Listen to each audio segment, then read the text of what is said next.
Welcome back to another technical deep dive here in the debug zone.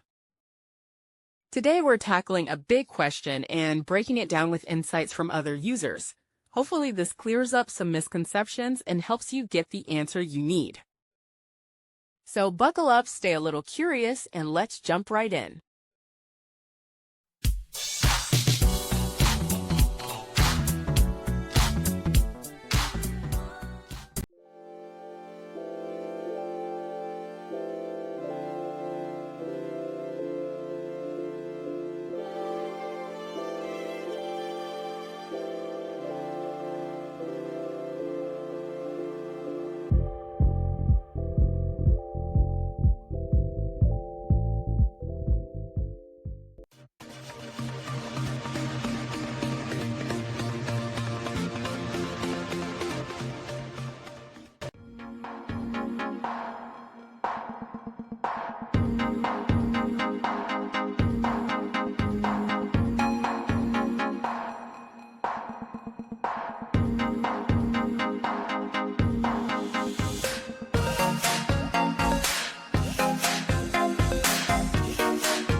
And that's a wrap.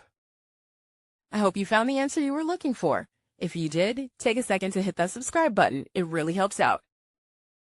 And let me know in the comments which solution worked best for you. See you next time in the debug zone.